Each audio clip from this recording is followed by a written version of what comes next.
তুমি কি আমাকে বিয়ে করতে রাজি? তোমার আমি 5 বছরের বড়। আর তুমি কি জানো আমি একটা ডিভোর্সি মেয়ে? আর আমার একটা ছোট মেয়ে আছে। হ্যাঁ, আমি জানি। আমার সব কিছু জানার পরও আমাকে কেন বিয়ে করছো? আমার টাকার প্রয়োজন। আপনার আব্বু বলেছে আমি যদি আপনাকে বিয়ে করি তাহলে উনি আমাকে 15 লাখ টাকা দিবে, যেইটা দিয়ে আমি আমার আম্মার চিকিৎসা করতে পারবো। 15 লাখ টাকার জন্য তুমি আমায় বিয়ে করতে চাচ্ছ? তোমার সামনে সুন্দর একটা ভবিষ্যৎ আছে। আমি তোমাকে 15 লাখ টাকা কর্জ দিচ্ছি, তুমি ওই টাকা দিয়ে তোমার আম্মুর চিকিৎসা করো। আমাকে তোমার বিয়ে করতে হবে না। রাত্রির কথা শুনে রাফি ওর আম্মুর দিকে আরেকবার, রাত্রির আম্মু আব্বুর দিকে তাকালো। রাত্রির আম্মু কিছু বলতে যাবে, রাত্রি বাধা দিল। রাফি রাত্রির দিকে তাকিয়ে বলল, না, আমি কর্জ নিতে পারবো না। আমি আপনার আম্মু আব্বুকে কথা দিয়েছি, আর আমার আম্মু বলছে কাউকে কথা দিলে সেই কথা রাখতে হয়, না রাখলে মুনাফিক হয়ে যায়। তুমি একবার ভেবে দেখো, আমি এমনিতেই তোমার সিনিয়র, তার উপরে বিবাহিত আবার মেয়েও আছে। তুমি এত সুন্দর হ্যান্ডসাম একটা ছেলে হয়ে আমার মতো বুড়িকে বিয়ে করে সবার সামনে হাসির পাত্র হতে চাও? আমি কারো কথায় কান দেই না। কে কি বললো এটা দেখে আমার লাভ নাই। আজ আমি না খেয়ে থাকলে কেউ আমায় দেখবে না। নিজের খাবার নিজেকে জোগাড় করতে হয়। তাই কারো কথা শুনে আমার কোনো লাভ নাই।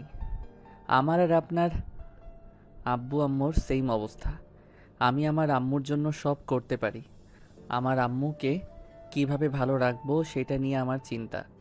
আর আপনার আব্বু আম্মুর চিন্তা আপনাকে কোথায় বিয়ে দিলে আপনাকে সুখী রাখা যাবে। আপনার সুখের জন্য 15 লাখ টাকা দিয়ে বিয়ে দিতে রাজি হয়েছে। আর আমার আম্মুকে বাঁচানোর জন্য আমি আপনাকে বিয়ে করতে চাই। কথা তো অনেক সুন্দর করে বলতে পারো, কিন্তু এইখানে তো তুমি স্বার্থর জন্য আমাকে বিয়ে করছো। স্বার্থ ফুরিয়ে গেলে তো তুমিও আমাকে ছেড়ে যাবে। এখানে তো আপনারাও নিজেদের স্বার্থ দেখছেন। এখানে আমরা দুইজন নিজেদের স্বার্থ দেখছি। যেমন আমি টাকার জন্য আপনাকে বিয়ে করতে চাচ্ছি, তেমন আপনার ভালো রাখার জন্য আমার সাথে আপনাকে বিয়ে দিতে চাচ্ছে। নিজের স্বার্থর জন্য কিন্তু আপনার আব্বু আম্মু আমাকে টাকা দিতে রাজি হয়েছে। এখন যদি আমি স্যারকে বলতাম স্যার আমার এত টাকা লাগবে, উনি কখনোই আমাকে টাকা দিত না। আমাকে শর্ত দিয়ে আমাকে টাকা দিতে রাজি হয়েছে। হুম, বুঝতে পারলাম। তুমি অনেক মেধাবী একটা ছেলে। যাই হোক, তাও তুমি একটু ভেবে দেখো কি করবে। আমি চাই না তুমি নিজের মনের বিরুদ্ধে গিয়ে আমাকে বিয়ে করো। কারণ নিজের মনের বিরুদ্ধে বিয়ে করলে কখনোই আমরা সুখী হতে পারবো না। উল্টো সমস্যা হবে, সংসারে অশান্তি হবে। আমি অনেক ভেবে দেখেছি। আমি এখানে আপনাকে মন থেকে মেনে নিতে বিয়ে করতে এসেছি। তাহলে আমার কিছু বলার নেই। কাজী সাহেব বিয়ে পড়ানো শুরু করেন। রাত্রির কথা শুনে কাজী সাহেব বিয়ে পড়ানো শুরু করে দিল। দুজনের বিয়ে পড়িয়ে কাজী সাহেব চলে গেল। রাত্রি রাফির আম্মুর পায়ে ধরে সালাম করতে যাবে, সাথে সাথে রাফি বলে উঠল, আম্মুর পায়ে ধরে সালাম করেন না। আম্মু আপনাকে এমনিতে দোয়া করবে। কেন? আমি পায়ে ধরে সালাম করতে হয় না, তাই করেন না। একমাত্র আল্লাহ তাআলার জন্য মাথা ঝুঁকাবেন, আর কারো কাছে না। ইসলামে পা ধরে বা অন্য কোনো উপায়ে সালাম দেওয়ার কোনো বিধান নেই। পা ধরে সালাম দেওয়া ইসলামী পদ্ধতি নয়। ইসলাম এই সালাম আমাদের শিক্ষা দেয়নি। এটা স্বামী, শ্বশুর, শাশুড়ি কিংবা বাবা মা কারো জন্যই জায়েজ নেই। সবাইকে মুখেই সালাম দেওয়ার নিয়ম ইসলাম জায়েজ করেছে। হাদিসে বড়জোর মুসাফাহা আনাকার কথা এসেছে, কিন্তু পা ছুঁয়ে সালামের কথা আসেনি। সুতরাং উম্মত হিসেবে আমাদের উচিত আসসালামু আলাইকুম বলে সালাম দেওয়া। হ্যাঁ মা, আমার পায়ে ধরে তোমার সালাম করতে হবে না। আমি তোমার মন থেকেই দোয়া করি তুমি আমার ছেলের সাথে সুখেই থাকো। আমি জানি না মা, আমি কতদিন বেঁচে থাকবো। এমন হতে পারে অপারেশনের পর আমি আর এই দুনিয়াতেই নাই, থাকতেও পারি। জানি না আল্লাহ কতদিন আমার হায়াত দিয়েছে। মা, আমার ছেলেটাকে তোমার হাতে তুলে দিলাম। আমার ছেলেটাকে দেখে রেখো। আমার ছেলে বলে বলছি না, আমার ছেলেটা হীরের টুকরো। ওর খুব ও খুব চুপচাপ প্রকৃতির। ওর কষ্ট পেলে কখনো কাউকে বলে না, নিজের কষ্ট সব সময় নিজের ভেতরেই রাখে। যেইটা নিয়েই বেশি ভয় আমার। তুমি কখনোই আমার ছেলের হাত ছেড়ে দিও না। রাফির আম্মুর কথা শুনে রাত্রি রাফির আম্মুর হাত ধরে বলল। আমি কথা দিলাম আমার ছেলের সুখ দুঃখে পাশে থাকবো। তোমার কথা শুনে কিছুটা হলেও নিশ্চিন্ত হতে পারলাম। রাফি রাত্রি ও আম্মুর সামনে গেলে রাত্রির আম্মু আব্বু দুজনকে জড়িয়ে ধরলো। রাফি রাত্রির মেয়ের দিকে তাকিয়ে রাত্রির ছোট বোনের কাছে গিয়ে রাত্রির মেয়েকে কোলে তুলে নিল। রাত্রির মেয়ের কপালে চুমু দিয়ে বলল, মাশাআল্লাহ। রাফি, তোমায় আমি কি বলে ডাকবো? আপনার যেইটা ভালো লাগে ওইটা বলেন। আচ্ছা, এই পিচ্চিটার নাম কি? ওর নাম তানিশা রহমান মিষ্টি। মাশাআল্লাহ, অনেক সুন্দর নাম। তুলি কিছুক্ষণ ভেবে বলল, নাম ধরে তো ডাকা যাবে না। দুলাভাই বলে ডাকবো নাকি ভাইয়া বলে? তুলির কথা শুনে সবাই হেসে দিল। রাফি তুলির দিকে তাকিয়ে বলল, এত চিন্তা করেন না, একটা কাজ করেন, আমাকে মিষ্টির আব্বু বলে ডাকেন। রাফির কথা শুনে রাত্রির মুখে হাসি ফুটে উঠল। সবাই অনেকটা খুশি হলো। তুলি বলল, ওকে, মিষ্টির আব্বু। না, এইটা ডাকা ঠিক হবে না, এটা আপুই ডাকবে। আমি তার থেকে রাফি ভাইয়া বলে ডাকবো। আচ্ছা। আচ্ছা, অনেক হয়েছে, এবার সবাই খাবার খেতে আসো। রাত্রির আম্মুর কথা শুনে সবাই খাবারের টেবিলের সামনে চলে গেল। রাত্রি রাফিকে একসাথে বসতে দিল। রাফির কোল থেকে কাজের মেয়েটা মিষ্টিকে নিল। মিষ্টি কান্না করতে লাগলো। রাফি কোলে নিলে সাথে সাথে মিষ্টির কান্না বন্ধ হয়ে যায়।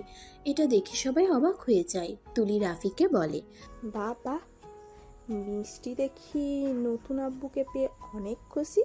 তুলির কথা শুনে সবাই হেসে দিল। রাফি মিষ্টিকে নিয়ে খেতে লাগলো। রাত্রি বলে উঠল, রাফি, ওকে রহিমা আফার কাছে দাও।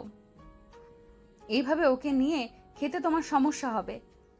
রাফি রহিমার কাছে দিলে মিষ্টি কান্না করতে লাগলো। রাফি কোলে নিতে চাইলে রাত্রি বলে, সমস্যা নাই, ওই কান্না করতে করতে থেমে যাবে, তুমি খাবার খাও। কিন্তু পিচ্চি তো কান্না করছে। তুমি খাও, এত ভেবো না। রাফি খাবার তাড়াতাড়ি খেতে লাগলো। সবাই রাফির দিকে তাকিয়ে বলল, রাফি, আস্তে খাও, গলায় ঠেকে যাবে। ওকে বলে লাভ নেই, ছোট বাচ্চাদের কান্না ওর সহ্য হয় না, আর ও তাড়াতাড়ি করে খাওয়া দাওয়ার অভ্যাস আছে। রাত্রি রাফির দিকে যত দেখছে তত অবাক হয়ে যাচ্ছে। রাফি তাড়াতাড়ি খেয়ে হাত ধুয়ে পানি খেয়ে চেয়ার থেকে উঠে বলল, উনি মিষ্টিকে নিয়ে কোথায় গেল? আপুর রুমে। ওনার রুম কোন দিকে? তুলি রাফিকে রুম দেখিয়ে দিল। রাফি তুলির কথা শুনে সিঁড়ি ভেঙে উপরে উঠে বাম দিকে ঘুরে দৌড়ে যেতে লাগলো। মিষ্টির কান্নার শব্দ অনুসরণ করে রাত্রির রুমে চলে গেল। রাফি মিষ্টিকে কোলে তুলে নিল। মিষ্টিকে কোলে তুলে হাঁটাহাঁটি করতে লাগলো আর বলল, মিষ্টিটা কান্না করে না, বাবা তো চলে এসেছে, কান্না করো না। রাফি মিষ্টির কান্না থামানোর চেষ্টা করতে লাগলো। রাত্রি এসে দেখে রাফি মিষ্টিকে কোলে নিয়ে হাঁটাহাঁটি করছে আর কান্না থামানোর চেষ্টা করছে। রাত্রি রুমে এসে দরজা লাগিয়ে দিল। পিছনে ঘুরে তাকিয়ে দেখে রাত্রি। রাফি রাত্রিকে বলল, দেখেন না, মিষ্টি তো কান্না থামাচ্ছে না। আমার কাছে দাও, ওর ক্ষুধা লাগছে তাই কান্না করছে। রাত্রি রাফির হাত থেকে মিষ্টিকে নিল। রাত্রি মিষ্টিকে শুয়ে দিয়ে দুধ খাওয়াতে যাবে। রাফি লজ্জা পেয়ে সোফায় বসে থেকে নিচের দিকে তাকিয়ে থাকলো। রাত্রি আয়নার ভিতর দিয়ে রাফিকে দেখে ঠোঁটের কোণায় হাসি ফুটে উঠল। রাত্রি রাফিকে বলল, তুমি চাইলে পাশে শুয়ে থাকতে পারো, কতক্ষণ এখানে বসে থাকবে? না, সমস্যা নাই। আচ্ছা, আমি কি মিষ্টির সাথে খেলা করতে পারি? না মানে আমি অন্যদিকে তাকাবো, প্রমিস। আসলে আমার বাচ্চা পোলাপাইন অনেক পছন্দ, ওদের দেখলে আদর করতে ইচ্ছে করে। আর মিষ্টি মামুনিকে যে সুইট একটা বাচ্চা, সব সময় কোলে নিয়ে থাকতে ইচ্ছে করে। তাই? আচ্ছা আসো। রাফি রাত্রির অনুমতি পেয়ে খুশি হয়ে মিষ্টির বাম পাশে বসে মিষ্টির পায়ে সুড়সুড়ি দিতে লাগলো। মিষ্টি দুধ খাওয়া বাদ দিয়ে রাফির দিকে তাকিয়ে খিলখিল করে হাসতে লাগলো, আবার দুধ খেতে লাগলো। রাফি আর মিষ্টির দুষ্টুমি দেখে রাত্রির খুশিতে চোখে পানি চলে আসলো। রাফির চোখ রাত্রির দিকে গেলে রাফি বলে উঠল, কি কি ব্যাপার, আপনি কান্না করছেন কেন? চোখে কিছু পড়ছে নাকি? ওয়েট, আমি দেখি। রাফি রাত্রির চোখ চেক করে বলল, কই, কিছু তো পেলাম না। চোখে কিছু যায় নাই জানো রাফি, আমি না একটা কথা ভাবছি। রাত্রির কথা শুনে রাফি ভ্রুকুচকে তাকিয়ে বলল, কি কথা? তুমিও মানুষ, সেও তো মানুষ ছিল। মিষ্টি তো তার নিজের রক্ত ছিল, তারপর কোনোদিন মিষ্টির দিকে ঘুরেও তাকায় নাই। মিষ্টির সাথে খেলা তো দূরের কথা, মিষ্টি যদি ওর পাশে শুয়ে কান্না করতো, তারপরও একবার তাকেও দেখার সময় হতো না। অনবরত নিজের গার্লফ্রেন্ডের সাথে চ্যাট করতে ব্যস্ত থাকতো। আর তুমি মিষ্টির সৎ বাবা আজ প্রথম দেখলে, তারপরেও তোমার চোখে ওর জন্য কত ভালোবাসা, কত মায়া, কত সুন্দর করে ওর সাথে খেলা করছো, দুষ্টুমি করছো। মিষ্টি কান্না করছে দেখে তুমি অল্প খাবার খেয়ে দৌড়ে ছুটে আসলে, অথচ তার নিজের বাবা দেখেও না দেখার ভান করতো। রাত্রি কথাগুলো বলে চোখের পানি ফেলতে লাগলো। রাফি রাত্রির কথা শুনে অনেক খারাপ লাগলো। মিষ্টির সাথে দুষ্টুমি করতে লাগলো আর বলল, ওর বাবা একজন হতভাগ্য একটা বাবা, যে নিজের ঘরে একটা জান্নাত থাকতেও সেই জান্নাতটার মূল্যায়ন করতে পারে নাই, তাই না আম্মু? কথাটা বলে মিষ্টির পেটে নাক ডুবিয়ে দিতে হাসাতে লাগলো। রাত্রি রাফির দিকে এক নজরে তাকিয়ে ভাবতে লাগলো। এই ছেলেটার কথা যত শুনছি ততই অবাক হচ্ছি। এমনও মানুষ আছে সন্তানকে, পর সন্তানকে এইভাবে আপন করে নিতে পারে। আমি নিজেও তো কখনোই হয়তো পারতাম না। রাফি রাত্রির দিকে তাকিয়ে বলল, এভাবে তাকিয়ে আছেন কেন? চিন্তা করবেন না, আমি কখনোই মিষ্টিকে কষ্ট দিব না। আর আপনি আমার সহধর্মিণী, আর মিষ্টি আপনার মেয়ে, তার মানে ওই আমারও মেয়ে।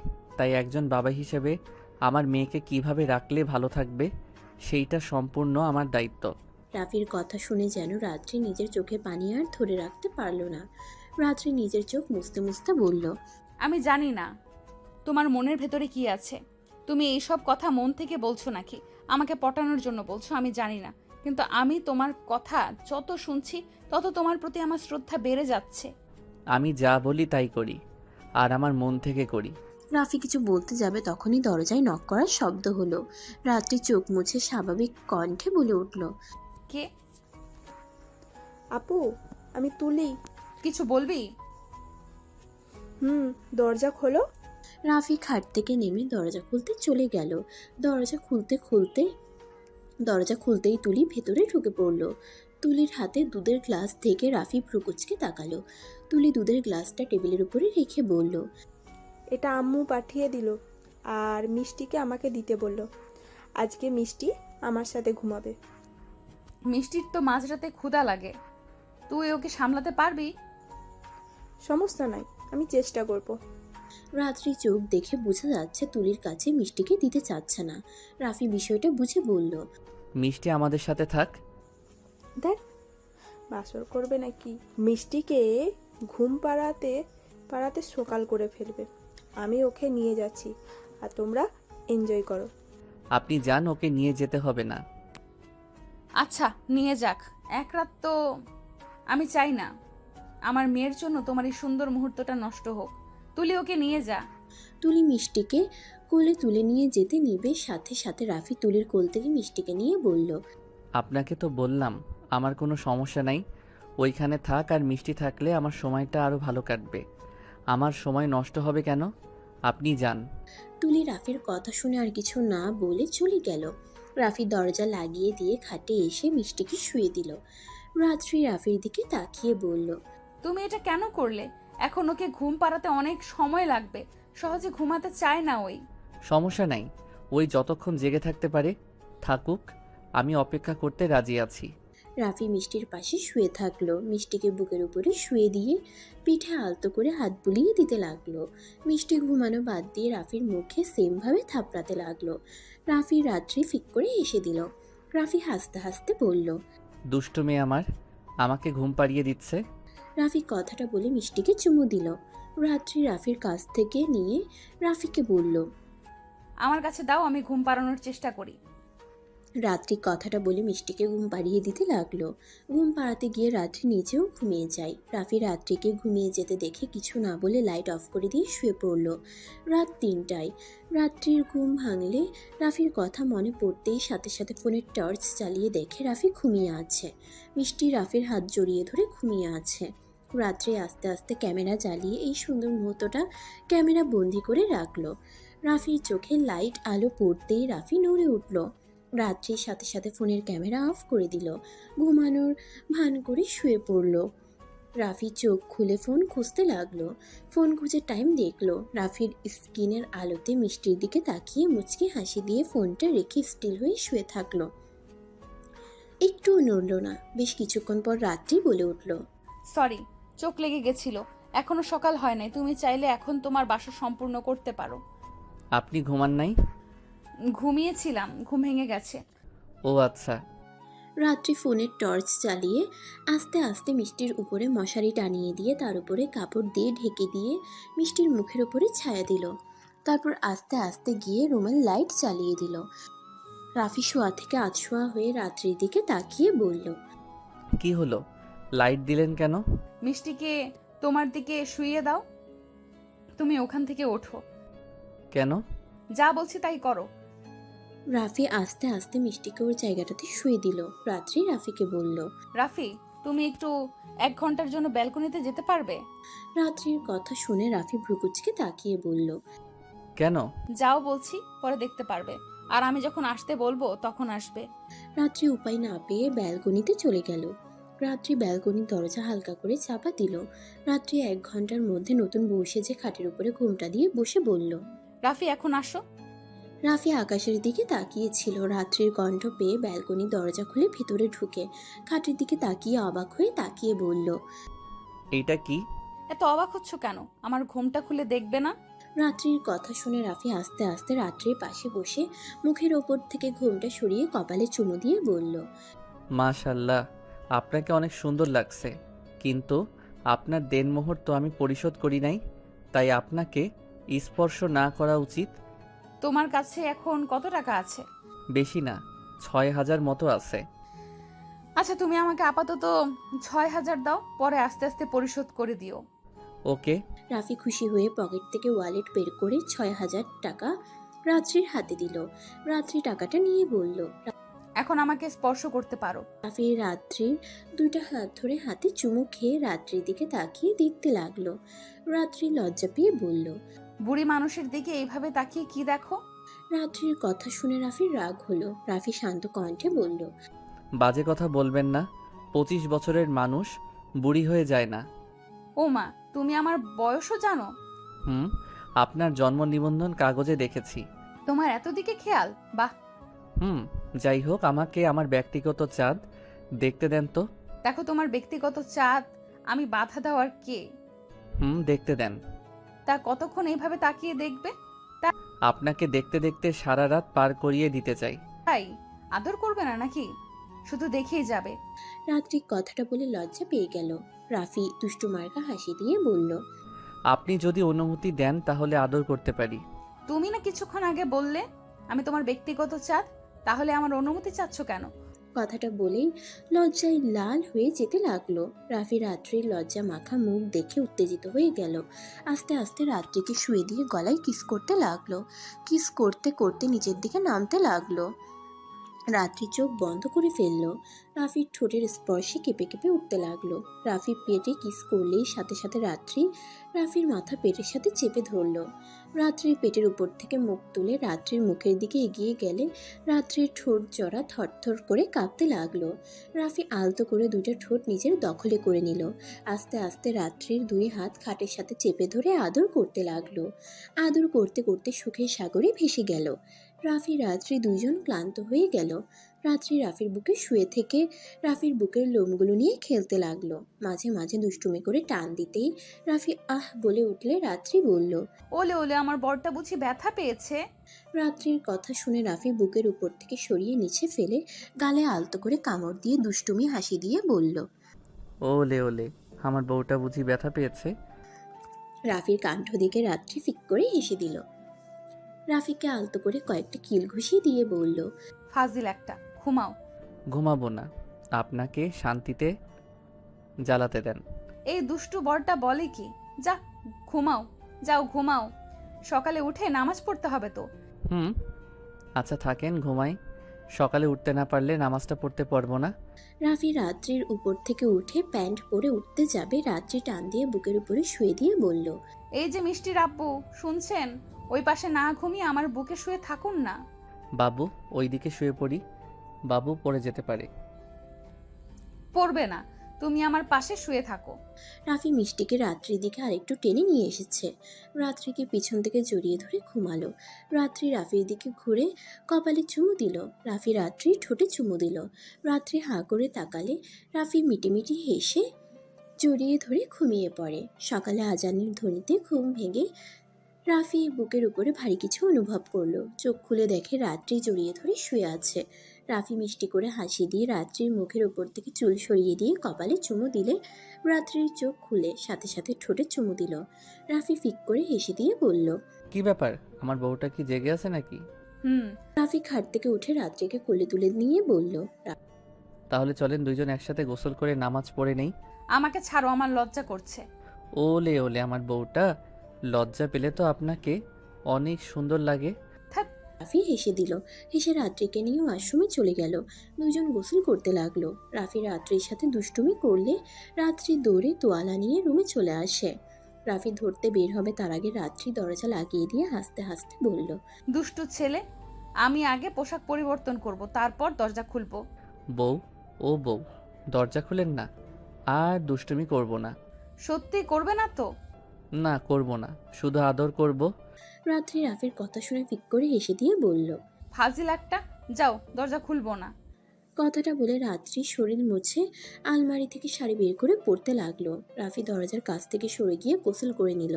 রাত্রি শাড়ি পরে আস্তে আস্তে ওয়াশরুমের দরজাটা খুলে দিয়ে ড্রেসিং টেবিলের সামনে গিয়ে হেয়ার ড্রায়ার দিয়ে চুল শুকাতে লাগলো। রাফি গোসল করে তোয়ালা পরে দরজা ধাক্কা দিতেই দরজা খুলে গেল। রাফি দরজা খুলে বের হয়ে দেখে রাত্রি চুল শুকাচ্ছে। রাফি আস্তে আস্তে গিয়ে রাত্রিকে পিছন থেকে পেটে হাত দিতেই রাত্রি কেঁপে উঠল। রাফি আস্তে করে টান দিয়ে নিজের সামনে নিয়ে এসেছে। গলায় চুমু দিলে রাত্রি কেঁপে উঠতে লাগলো। আস্তে আস্তে ঠোঁটের দিকে যাবে তখনই রাত্রি ধাক্কা দিয়ে সরিয়ে দিয়ে বলল, এই দুষ্টু, কেবল গোসল করছি, নামাজ পড়তে হবে, এখন এইসব না। ওকে, কিন্তু নামাজের পরে কিন্তু। ওকে ওকে। রাত্রি কথাটা বলে ওয়াশরুমে গিয়ে উজু করতে চলে গেল। রাফি শার্ট প্যান্ট পরে ওয়াশরুমে ঢুকলে রাত্রি ওয়াশরুম থেকে বের হয়ে গেল। রাফি উজু করে বের হয়ে দেখে রাত্রি জায়নামাজ বিছিয়ে রেখেছে। রাফি রাত্রির সামনে জায়নামাজে গিয়ে দাঁড়ালো আর রাত্রি পিছনে দাঁড়িয়ে দুজন নামাজ পড়তে লাগলো। নামাজ পড়া শেষ করে রাত্রির কোলে মাথা দিতে যাবে তখনই খেয়াল করে মিষ্টি হাত পা ছুঁড়ে। রাফি উঠতে যাবে তখনই রাত্রি বলল, কি হলো, শুয়ে যাচ্ছ কেন? আমাদের রাজকুমারী জেগে গেছে, একাই খেলা করা শুরু করছে। রাত্রি পিছনে ঘুরে দেখে সত্যি মিষ্টি জেগে গেছে। দুজন উঠে মিষ্টির কাছে গেল। রাফি মিষ্টির সাথে খেলতে লাগলো। রাত্রি বলল, আজকে অবাক করা বিষয়, তুমি আসাতে মিষ্টির অনেক পরিবর্তন দেখছি। গতকাল রাতে একটুও জ্বালাতন করলো না, আবার নামাজ পড়ছি, একাই খেলছি, একটুও কান্না করলো না। মিষ্টি বুঝে গেছে ওর আব্বু ওর কাছে সব সময় থাকবে, তাই কান্না করার কোনো দরকার নাই, তাই না মিষ্টি মামনি? কথাটা বলে রাফি মিষ্টিকে কোলে তুলে নিল। মিষ্টি রাফির কথার সাথে সাথে কথা বলার চেষ্টা করতে লাগলো। রাত্রি এটা দেখে বলল, বাবা, তোমার মেয়ে তোমার সাথে কথা বলার চেষ্টা করছে? হি হি হি, মেয়ে আমার বড় হয়ে যাচ্ছে, আর মেয়ে আমাকে আব্বুর হিসাবে মেনে নিয়েছে, তাই না মিষ্টি? তুমি আমাকে আব্বু হিসেবে মেনে নিয়েছো তো, তাই না? রাফির কথা অনুযায়ী মিষ্টি হাসতে লাগলো। রাত্রি রাফি আর মিষ্টি দুষ্টুমিগুলো দেখতে লাগলো। রাত্রি রাফিকে পিছন থেকে শক্ত করে জড়িয়ে ধরলো, চোখের পানি ছেড়ে দিল। রাফি বলল, কি হয়েছে, কান্না করছেন কেন? আমি কখনো ভাবতেও পারি নাই আমি তোমার মতো কাউকে আমার জীবনসঙ্গী হিসেবে পাবো। আমি সত্যিই নিজেকে ভাগ্যবতী মনে করি একটা নারী, যে প্রথম স্বামীর ভালোবাসা না পেলে কি হবে, দ্বিতীয় স্বামীর ভালোবাসা এত পাচ্ছি, আমার সকল কষ্ট যেন দূর হয়ে যাচ্ছে। আচ্ছা রাফি, তুমি সারা জীবন এমন থাকবে তো? ভবিষ্যৎ পাল্টে যাবে না তো? রাফি পিছনে ঘুরে রাত্রির চোখে পানিগুলো এক হাত দিয়ে মুছে দিতে দিতে বলল, আমি আপনাকে কথা দিতে পারবো না, কিন্তু আমি চেষ্টা করব আপনাকে সব সময় এভাবে ভালোবাসার। আমি কথা দিতে পারছি না বলে যে আমি আপনাকে ছেড়ে চলে যাব এইটা ভেবেন না। আমি মানুষ, আপনার মন কখন কেমন পরিবর্তন হয়ে যাবে আমি নিজেও তা জানি না, কিন্তু আমি সব সময় চেষ্টা করব আপনার ভালো রাখার, কষ্ট না দেওয়ার। এমন কথা বলো না, আমাকে ধোকা দিও না। তুমি যদি আমায় ধোকা দাও তাহলে বিশ্বাস, ভালোবাসা, এই দুইটা শব্দ আমার জীবন থেকে সারা জীবনের মতো চলে যাবে। আমি হয়তো দেহে বেঁচে থাকবো, কিন্তু ভেতরে একেবারের জন্যই মরে যাব। চুপ করেন, এমন কিছুই হবে না। আপনি আমার স্ত্রী, আপনি আসেন, আপনি থাকবেন সারা জীবন। যাই হোক, এইসব বাদ দেন। আমি বাবুকে নিয়ে বাইরে হাঁটতে গেলাম। ওয়েট করো, ওকে খাওয়ায় নেই, তারপর নিয়ে যাও। রাত্রি মিষ্টিকে নিয়ে দুধ খাওয়াতে লাগলো আর রাফি বসে থেকে দেখতে লাগলো। রাফির এক আঙ্গুল মিষ্টি ধরে থাকলো। রাফি মিষ্টির হাতে চুমু দিল, তারপর রাত্রির কপালে চুমু দিয়ে বলল, আচ্ছা বউ, আপনি এত সুন্দর আবার মিষ্টি, কত কিউট একটা বাচ্চা। তারপর আপনার এক্স স্বামীর পর নারীর প্রেমে কিভাবে পড়লো? আসলে আমার সাথে ওর সাথে পারিবারিকভাবে বিয়ে হয়। ওই আমাকে নাকি বিয়ে করতে চায় নাই, ওর আব্বু আম্মুর কথা মতো আমাকে বিয়ে করে। 1 বছর ভালোই আমার সাথে সংসার করছে, কিন্তু আস্তে আস্তে ওর ব্যবহার পশুদের মতো হতে লাগলো। দিন রাত মদ খেত, রাতের বেলা হইলেই আমার উপরে শারীরিক নির্যাতন করত। আমি কিছু বললে আমার গায়ে হাত তুলতো, গালাগালি করত। আমি তারপর কখনোই কাউকে বলিনি। আরও 1 বছর সংসার করার পর খোঁজ খবর নিয়ে জানতে পারি ওর গার্লফ্রেন্ড আছে। ওই ওকে অনেক ভালোবাসে। ওর গার্লফ্রেন্ড যা বলে ওই তাই করে। ওর গার্লফ্রেন্ডের রাগ সব আমার উপরে খাটাতো। আমি একদিন প্রতিবাদ করলে আমাকে অনেক মেরেছিল। 3 দিন হসপিটালে ছিলাম। আব্বু আম্মু রেগে ডিভোর্স লেটার পাঠাতে বলেছিল, কিন্তু আমি রাজি হই নাই। আমি ভেবেছিলাম পোলাপাইন হইলে হয়তো একটু হলেও ভালো হতে পারে। মিষ্টি হওয়ার পর আরও বেড়ে গেল। মিষ্টিকেও দেখতে পারে না। যখন আর সহ্য করতে পারলাম না, তখন উপায় না পেয়ে ডিভোর্স দিতে বাধ্য হই। রাত্রির কথা শুনে রাফি বলল, এইসব ছেলেদের উপরে আমার এই জন্য রাগ হয়। বাবা মাকে যদি রাজি করাতে পারবি না, তাহলে প্রেম করতে যাস কেন? আর অন্য একটা মেয়েকে বিয়ে করে পরে ওই মেয়েটাকে জ্বালানোর কি দরকার? হুদাই মেয়েটার জীবন নষ্ট করস। এইসব ছেলেদের ইচ্ছে করে মেরে একদম কবরে পাঠিয়ে দেই। এমনিতে হারাম রিলেশন করে, আবার বিয়ে করে প্রেমিকার সাথে পরকীয়া শুরু করে দেয়। জানো, ওকে আমি অনেকটা ভালোবাসতাম। আমি চেয়েছিলাম সংসারটা টিকিয়ে রাখতে, কিন্তু যখন মেয়ের উপর অত্যাচার করতে লাগলো তখন আর সহ্য হলো না। বাচ্চা একটা মেয়ে, ওর সাথে খারাপ ব্যবহার করছে। জানো একবার কি হয়েছিল? আমি মিষ্টিকে রেখে রান্না করতে গেছি। ওকে বলেছিলাম মিষ্টিকে দেখে রাখতে। মিষ্টি কান্না করছিল আর বিরক্ত হয়ে মিষ্টির মুখের উপরে বালিশ রেখে দিয়েছিল। আমি রুমে মাথা ব্যথার মেডিসিন খেতে না আসলে হয়তো আমার মেয়েটা মারাই যেত। রাত্রির কথা শুনে রাফির রাগে শরীর কাঁপতে লাগলো। রেগে বলল, ওই কি মানুষ নাকি জানোয়ার? নিজের সন্তানের সাথে কেউ এমন ব্যবহার করতে পারে? আমার বিশ্বাস হচ্ছে না, ছি। আমি জানি না। আচ্ছা থাকেন, আমি ওকে নিয়ে গেলাম। ওয়েট করো, ওর পোশাকটা পরিবর্তন করে দেই। রাত্রি মিষ্টিকে রাফির কাছে রেখে মিষ্টির জামা প্যান্ট নিয়ে এসেছে। পরিয়ে দিতে গেলে মিষ্টি দুষ্টুমি করতে লাগলো। রাফি মিষ্টিকে 2 হাত ধরে থাকলো। রাত্রি জামা প্যান্ট পরে নিল। তারপর রাফি মিষ্টিকে কোলে নিয়ে ঘাট থেকে নেমে রাত্রির কপালে চুমু দিয়ে বের হয়ে গেল। রাত্রি ওদের পিছন পিছন গিয়ে সদর দরজা লাগিয়ে দিয়ে আসলো। রাফি মিষ্টিকে নিয়ে হাঁটাহাঁটি করে 8টার দিকে বাসার দিকে রওনা দিল। আর এইদিকে রাত্রিকে বসে থেকে টিভি দেখতে দেখে রাত্রির আম্মু বলে উঠল, কি ব্যাপার, তুই এখানে? মিষ্টি কোথায়? ও কি ঘুমাচ্ছে? না, উনি তার বাবার সাথে হাঁটতে গেছে। আমি শুনলাম মিষ্টি নাকি রাতে তোদের কাছে ছিল। রাফি রাগ করে নাই? তুই গতকাল রাতে মিষ্টিকে তুলির কাছে রাখলেই পারতি। বাইরের একটা ছেলে, রাগ হওয়া স্বাভাবিক। আম্মু, তুমি যা ভাবছো তেমন কিছুই হয় নাই। রাফি নিজেই মিষ্টিকে রেখে দিয়েছিল। আমি বলেছিলাম, কিন্তু রাফি শোনে নাই। আম্মু জানো, রাফি না অনেক ভালো। জানি একদিনে কখনোই কাউকে চেনা যায় না, কিন্তু আমার মন বলে ও যা বলে, যা করছে ওই মন থেকেই করছে। মিষ্টিও রাফিকে অনেক পছন্দ করে। রাফি যা বলে মিষ্টিও মুখে জবাব দেওয়ার চেষ্টা করে। জানো, ওই সারা রাত কত জ্বালাতন করে। গতকাল একদম করে নাই। সকালে উঠে একাই হাত পা ছোড়াছুড়ি করছিল। ওদের দুজনকে দেখলে মনে হয় সত্যিকারেই রাফি ওর আব্বু আর ও রাফির মেয়ে। রাত্রির কথা শুনে ওর আম্মু রাত্রির পাশে বসে বলল, আমরা তাহলে রাফিকে তোর জন্য চয়েস করে ভুল করি নাই। একে বলে আদর্শ মায়ের আদর্শ ছেলে। রাফি আমাদের অফিসে জব করে। আমি সব সময় ওকে খেয়াল করতাম। ও অফিসের সবার আগে আসবে, সব কাজ নিজের মনে করে কাজ করে। এখন পর্যন্ত ওর কোনো রিপোর্ট আমার কাছে নাই। তোর আব্বু অনেক পছন্দ ছিল, কখনো বলে নাই। রাফির সম্পর্কে খোঁজ খবর নিয়ে জানতে পারে রাফির এই দুনিয়াতে ওর আম্মু ছাড়া কেউ নাই। বস্তির সবাই ওদের অনেক প্রশংসা করেছে। রাত্রির আম্মু আর কিছু বলতে যাবে, তখনই রাফির আম্মু এসে হাজির হলে রাত্রি উঠে রাফির আম্মুকে সালাম দিল। আসসালামু আলাইকুম আন্টি, আপনার শরীর এখন কেমন? রাতে ভালো ঘুম হয়েছে কি? কোনো অসুবিধা হয় নাই তো? রাত্রির দিকে মিষ্টি করে হাসি দিয়ে বলল, ওয়ালাইকুম আসসালাম। আলহামদুলিল্লাহ, অনেক ভালো ঘুম হয়েছে। ওর শরীরটাও মোটামুটি ভালো আছে। আর তুমি আমাকে আম্মু বলতে পারো না? আন্টি কি? হ্যাঁ, ও হ্যাঁ, দাদুমণি রাফি কোথায়? ওরা বাইরে হাঁটাহাঁটি করতে গেছে। আর সরি আম্মু। আচ্ছা, আপনি বসেন, আমি চা নিয়ে আসছি। আম্মু, তুমিও কি খাবে? তাহলে তোমার জন্য নিয়ে আসবো। আচ্ছা, নিয়ে আয়। রাফির আম্মুকে বসিয়ে দিয়ে রাত্রি চা বানাতে চলে গেল। রাফির আম্মু আর রাত্রির আম্মু দুজনে বসে গল্প করতে লাগলো। রাফি সদর দরজায় নক করতেই রাত্রি দুজনকে চা দিয়ে দরজা খুলতে চলে যায়।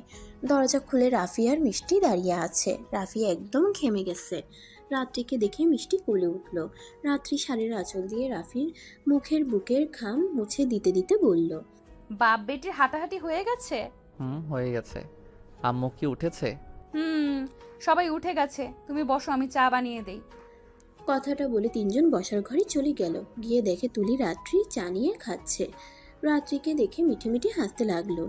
রাত্রির রাগের লোক নিয়ে তাকালো, পরে আবার হেসে দিল। রাফি সবার সামনে গিয়ে সালাম দিল। সালামের উত্তর দিয়ে রাফি ওর আম্মুর কাছে বসে বলল, আম্মু, আপনাকে নিয়ে হসপিটালে যাব। আপনি কষ্ট করে একটু রেডি হয়ে নিয়েন। আচ্ছা, দাদুমণিকে আমার কাছে দাও তো।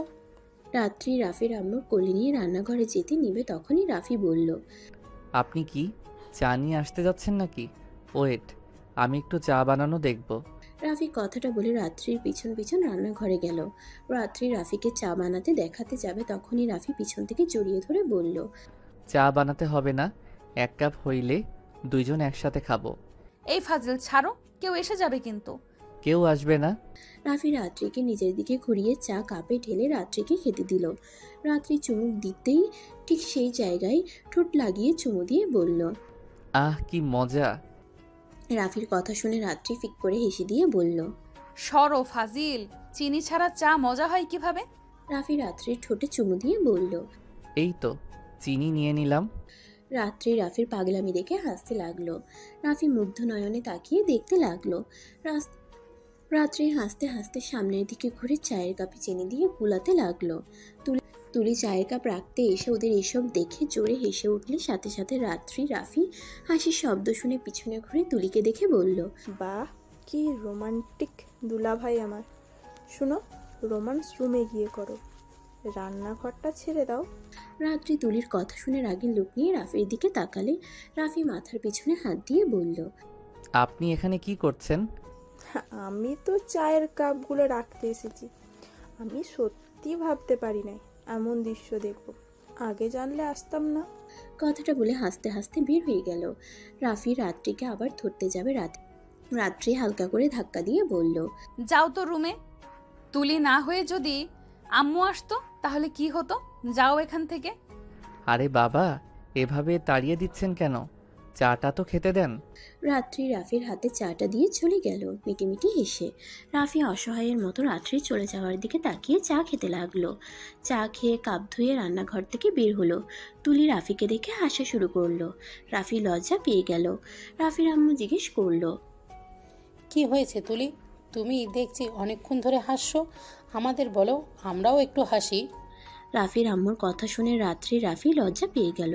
তুলির দিকে রাগের লোক নিয়ে তাকাতেই তুলি হাসতে হাসতে বলল, আন্টি, ওইটা আপনাদের শোনানো যাবে না। তুলি, তোর ভার্সিটিতে ক্লাস আছে, রেডি হওয়া বাদ দিয়ে এইখানে বসে থেকে হিহি করে হাসছিস কেন? আপু, আজকে শুক্রবার, ও যা পড়তে বসে গা। আমাকে যেতে হবে না। তুমি আর ভাইয়া রুমে যাও, তোমাদের রুমে যাওয়া দরকার। কথাটা বলে তুলি হাসতে লাগলো। রাফির রাত্রির আম্মুর বুঝতে বাকি রইল না। রাত্রির আম্মুর আগের লোক নিয়ে তাকালে তুলি হাসি থামিয়ে চলে গেল। রাত্রি সোফায় বসলে রাফি সিঁড়ি ভেঙে উপরে চলে গেল। 10টার দিকে রাফি রেডি হয়ে নিচে নামলো। খাবার খেয়ে ওর আম্মুকে নিয়ে বের হলো। রাত্রি যেতে চাইলে রাফি নিল না। রাফি বাইরে গিয়ে একটা রিক্সা নিল। দুজন উঠে হসপিটালের দিকে যেতে লাগলো। বেশ কিছু দূর যেতেই হঠাৎ রাফির আম্মু বলে উঠল, রাফি, তুমি আমার জন্য এমন একটা সিদ্ধান্ত কিভাবে নিলে?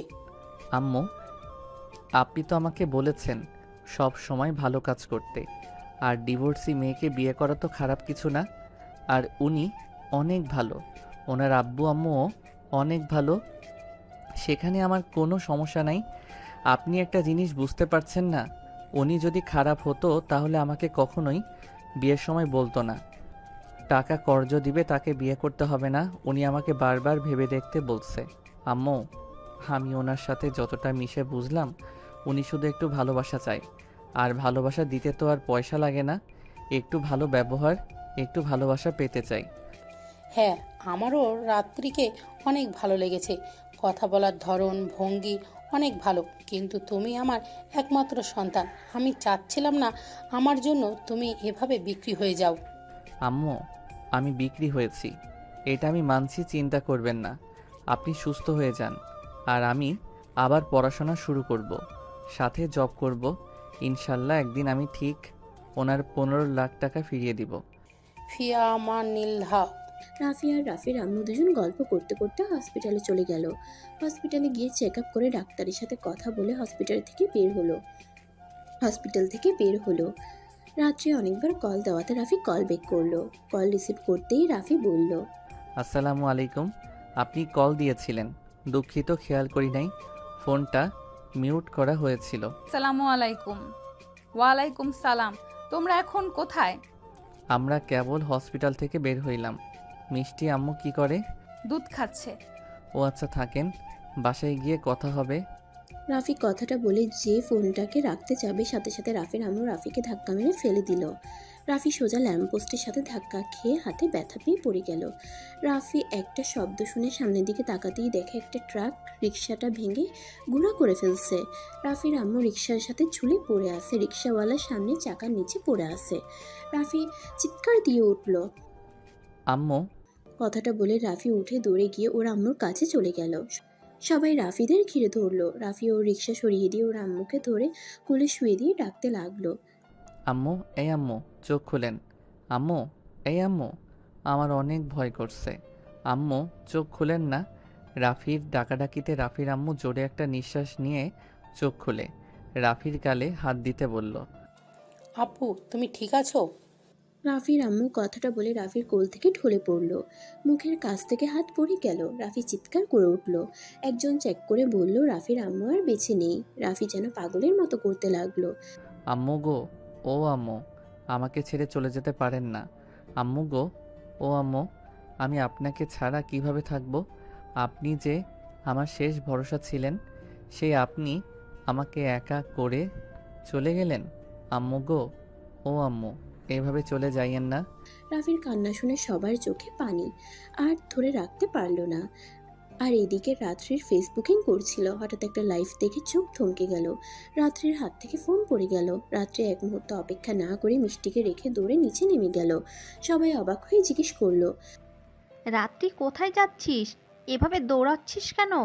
আম্মু, রাত্রিকে দেখো। আম্মু, রাফি। রাত্রি এইটুকু কথা বলে দৌড়ে বের হয়ে গেল। রাত্রি ওর গাড়ির চাবির জন্য আবার দৌড়ে ভিতরে এসেছে। ওর আম্মুর রুম থেকে গাড়ির চাবি নিয়ে দৌড়ে চলে গেল। গাড়ি নিয়ে সোজা অ্যাক্সিডেন্টের জায়গাতে পৌঁছে দেখে কেউ নাই, কিছু মানুষ শুধু আফসোস করছে। রাত্রি নেমে ওনাদের জিজ্ঞেস করলো, ভাই, এখানে যে একটা অ্যাক্সিডেন্ট হয়েছে, ওই মানুষগুলো কোথায় গেছে? লোকটা বলে দিল পুলিশ এসে নিয়ে গেছে। রাত্রি আর দেরি না করে থানার উদ্দেশ্যে বের হলো।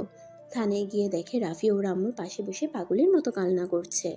রাত্রি গেলে রাফি রাত্রিকে জড়িয়ে ধরে বলল, আপনি এসেছেন, আম্মুকে বলেন না চোখ খুলতে। আম্মু কেন চোখ খুলছে না? আম্মু কি বুঝতে পারছে না আমি তাকে এই অবস্থায় দেখতে পারছি না? আম্মুকে বলেন না আমার সাথে কথা বলতে, আমার যে বড্ড কষ্ট হচ্ছে। রাফির কান্না শুনে, রাফির পাগলামি দেখে ওইখানে থাকা পুলিশদের চোখে পানি চলে এসেছে। রাত্রি নিজেকে ধরে রাখতে পারলো না, রাফিকে বুকে জড়িয়ে বলল, রাফি, শান্ত হও। আন্টি আর কোনোদিন তোমার সাথে কথা বলবে না। আন্টি যে আর বেঁচে নেই। রাফি, এভাবে ভেঙে পড়ো না। না, আপনি মিথ্যা বলছেন, আমার আম্মু বেঁচে আছেন। এই আম্মু ওঠেন না, সবাইকে প্রমাণ করে দেন আপনি বেঁচে আছেন। রাফি পাগলামি করতে করতে জ্ঞান হারিয়ে ফেলল। রাত্রির আম্মু আব্বুকে কল দিলে থানায় আসতে বলল। সবাই চলে আসলে ওর আম্মু আব্বুকে কল দিয়ে থানায় আসতে বলল। সবাই চলে আসলে পুলিশের সাথে কথা বলে রাফির আম্মুকে আর রাফিকে নিয়ে চলে আসে। রাফির জ্ঞান ফিরলে আম্মু বলে চিৎকার করে ওঠে। রাফিকে রাত্রি শক্ত করে ধরে বলল, রাফি, এভাবে ভেঙে পড়ো না। রাফি, সবাই তোমার জন্য অপেক্ষা করছে। শেষবারের মতো তোমার আম্মুকে দেখে নাও। যাও রাফি। রাফি দৌড়ে ওর আম্মুর খাটিয়ার কাছে গিয়ে লাস্ট বারের মতো মুখটা দেখে কান্না করতে লাগলো। রাত্রির আব্বু রাফিকে ধরে নিয়ে গেল। রাফিকে পাঞ্জাবি পরিয়ে উজু করিয়ে নিয়ে গেল। জানাজা পরিয়ে রাফির আম্মুকে কবর দিতে চলে গেল রাত্রিদের নিজস্ব কবরস্থানে। রাফি ওর আম্মুকে কবর দিয়ে দিল। সবাই চলে গেলেও রাফি কবরের পাশে বসে থেকে কান্না করতে করতে বলল, আম্মু গো, আমি নিজে নিজেকে সামলাতে পারছি না। আমি জানি এভাবে কান্না করা আমার ঠিক হচ্ছে না, কিন্তু আম্মু, আমি আমার মনকে কিভাবে বোঝাবো? আপনি যে আমার প্রাণ ছিলেন, প্রাণ চলে গেলে কিভাবে নিজেকে সামলাবো আম্মু? রাফি কথাগুলো বলে কান্না করতে লাগলো। রাত্রির আব্বু রাফিকে ধরে তুলে নিয়ে যেতে লাগলো। রাফি দৌড়ে আবার কবরের পাশে গিয়ে কান্না করতে করতে বলল, আঙ্কেল, আমি আম্মুকে ছাড়া কিভাবে একা চলে যাব? আমি যে আম্মুর মুখ না দেখে এক মুহূর্ত থাকতে পারি না। আম্মুর মুখে বাবা ডাক না শুনলে যে আমার ঘুম ভাঙতে চায় না। আঙ্কেল, আমার আম্মু তো আমায় ছেড়ে চলে গেল। আম্মু কেন আমাকে তখন ধাক্কা দিল? আজ যদি আম্মুর সাথে একসাথে চলে যেতে পারতাম তাহলে ভালো হইতো। রাফির কথাগুলো শুনে রাত্রির আব্বু চোখের পানি মুছে রাফিকে বুঝিয়ে বাসায় নিয়ে আসলো। 5 দিন পর রাত্রি রাফির কাছে বসে বলল, রাফি এভাবে না খেয়ে কতদিন থাকবে? তুমি কি ভাবছো তোমাকে এভাবে ভেঙে পড়তে দেখে তোমার আম্মু অনেক ভালো থাকবে? আপনার যদি প্রিয় মানুষ মারা যেত তাহলে বুঝতে পারতেন। আপনার তো হারাই নাই, হারিয়েছে তো আমার। তাই আমার ব্যথা আমি বুঝবো, আপনি আমার ব্যথা অনুভব করতে পারবেন না। রাফি কথাটা বলে ব্যালকনির দিকে চলে গেল। রাত্রি আর কিছু বলল না। রাত্রির মনটা খারাপ হয়ে গেল। রাত্রি মিষ্টিকে কোলে নিয়ে মিষ্টিকে ঘুম পাড়ানোর চেষ্টা করতে লাগলো। হঠাৎ করে রাফির ফোনে কল আসলে রাফিকে রাত্রি ডাক দিল। রাফি, তোমার ফোন বাজে। রাফি ব্যালকনি থেকে এসে ফোনটা হাতে নিয়ে দেখে থানা থেকে কল দিয়েছে। রাফি কলটা রিসিভ করলে পুলিশ রাফিকে যা বলল রাফি যেন নিজের কানকে বিশ্বাস করতে পারছে না। পুলিশ রাফিকে বলল, আপনাদের গাড়িতে ইচ্ছে করে ধাক্কা দেওয়া হয়েছিল। আমি ড্রাইভারকে ধরছি। ওনাকে মারার পর সব সত্যি বলে দিয়েছে। রাফি কথাটা শুনে, ওনাকে কে মারতে বলছে? পুলিশ বলল, শফিক তালুকদার। কথাটা শুনে অবাক হয়ে গেল। রাফি বলল, শফিক তালুকদার? আচ্ছা, ওনাকে ছেড়ে দেন, বাকিটা আমি দেখছি। পুলিশ রাফির কথা শুনে অবাক হয়ে গেল। আপনি কি বলছেন? উনি আপনার আম্মুকে মেরে ফেলেছে আর আপনি তাকে ছেড়ে দিতে বলছেন? রাফি এক হাত মুঠো করে বলল, ওনার কি দোষ? আসল কালপিট যে তাকে ধরতে পারবেন না। তাকে ধরার জন্য অনেক প্রমাণ লাগবে। হুদাই ওই লোকটাকে ধরে লাভ নাই। ওকে একদিন জেলে রাখতে পারবেন না। একবার বাহিরে নিয়ে যাবেন তো ওনার মৃত্যু নিশ্চিত। রাফির কথা শুনে অবাক হয়ে গেল। পুলিশ বলে, লোকটা অলরেডি মারা গেছে, বিষ খেয়েছিল মনে হয়। আচ্ছা, আমি রাখছি, পরে আপনার সাহায্য লাগলে জানাবো। রাফি কথাটা বলে ফোনটা রেখে হাতের কাছে থাকা গ্লাসটা সজোরে আছাড় মারলো আর চিৎকার করে উঠল। রাত্রি ভয় পেয়ে গেল। রাফি হাঁটু গেড়ে বসে পড়ল। কান্নায় ভেঙে পড়তে লাগলো আর বলতে লাগলো, আমি আপনাকে শান্তিতে থাকতে দিব না। আমি আপনাকে তিলে তিলে মেরে ফেলবো। আমার থেকে আমার আম্মুকে কেড়ে নিয়েছেন, আমি আপনার থেকে সব কিছু কেড়ে নিব। কথাগুলো বলে কান্না করতে লাগলো। রাত্রি রাফির কাঁধে হাত দিয়ে বলল, রাফি, কে কল করেছিল আর কি হয়েছে? বিড়বিড় করে কি বলছো? আমার আম্মুকে ওরা বাঁচতে দিল না। আমার আম্মুকে মিথ্যা অপবাদ দিয়ে গ্রাম থেকে বের করে দিয়েছিল। আমাকে নিয়ে এত দূর চলে এসেছে, তারপর ওই আমার আম্মুকে মেরে ফেললো। কার কথা বলছো? আমার জন্মদাতা পিতার কথা বলছি। রাফির কথা শুনে রাত্রি যেন থমকে গেল। রাত্রি রাফিকে বলল, কি বলছো? তোমার আব্বু কোথা থেকে আসলো? রাফি বসা থেকে উঠে চোখ মুছতে মুছতে বলল, না, আমি আর কাঁদবো না। আমি আমার আম্মুর মৃত্যু প্রতিশোধ নিতেই হবে। আমার থেকে আমার মানসিক শান্তি কেড়ে নিয়েছে না, আমি ওদের প্রতিটা ঘুম নির্ঘুম করে ছাড়বো। রাফি কথাটা বলে আলমারি থেকে ব্যাগ বের করে জামা কাপড় তুলতে লাগলো ব্যাগে। রাত্রি রাফিকে বলল, রাফি কোথায় যাবে? রাঙাপুর গ্রামে। কি বলছো? ওইখানে কেন যাবে? রাফি রাত্রির কোল থেকে মিষ্টিকে কোলে তুলে আদর করতে লাগলো। তারপর রাত্রির কোলে তুলে রাত্রির কপালে চুমু দিয়ে বলল, বউ, আমি আমার জন্মস্থানে যাচ্ছি। আমি জানি না আমি বেঁচে আসতে পারবো কি না। যদি বেঁচে আসি তাহলে আপনার সাথে সুখে একটা সংসার করব। আর যদি বেঁচে না থাকি আমায় আপনি ক্ষমা করে দিয়েন। শুধু একটা কথা মনে রেখেন, আমি আপনাকে ভালোবাসি। আর আমি যদি 1 বছরের ভিতরে না ফিরি তাহলে আপনি অন্য কাউকে জীবনসঙ্গী হিসেবে বেছে নিয়েন। রাফির কথা শুনে রাত্রি রাফিকে শক্ত করে জড়িয়ে ধরে বলল, রাফি, আমাকে ছেড়ে চলে যেও না। আমি তোমায় বিপদের মুখে ছেড়ে দিতে পারবো না। রাফি, যেও না। আমাকে যেতে হবে। ওদের পাপের শাস্তি ওদের পাওয়ার সময় হয়ে গেছে। রাফি, আমি তোমার কথা কিছুই বুঝতে পারছি না। আমাকে বলবে প্লিজ, কি এমন হয়েছে? কেন তুমি প্রতিশোধ নিতে যাচ্ছ? রাফি রাত্রির কোনো কথার উত্তর না দিয়ে কপালে চুমু দিয়ে ব্যাগ নিয়ে বের হয়ে গেল। 18 বছর পর। আপু, এই আপু ওঠো না, চাচু আর সবাই তোমাকে ডাকছে। বাবা আর একটু ঘুমাই, অনেক ক্লান্ত লাগছে ওদের। বলো। আমি যেতে পারবো না। আপু, ভাইয়া হবু শ্বশুর বাড়ি থেকে মানুষ আসবে, তাড়াতাড়ি ওঠো, এইভাবে শুয়ে থাকলে মানুষ কি বলবে? আসুক তখন উঠবো, তুমি যাও তো। রাফি কথাটা বলে ঘুরে ঘুমিয়ে পড়ল। রায়হান ব্যর্থ হয়ে চলে গেল। নিচে গেলে রায়হানের আম্মু বলে উঠল, কি ব্যাপার, তোমার আব্বু উঠলো না? উম, না, হাবু বলে যখন মানুষ কজন আসবে তখনই উঠবে। আচ্ছা বাদ দাও, জার্নি করেছে তো তাই হয়তো অনেক ক্লান্ত হয়ে পড়েছে।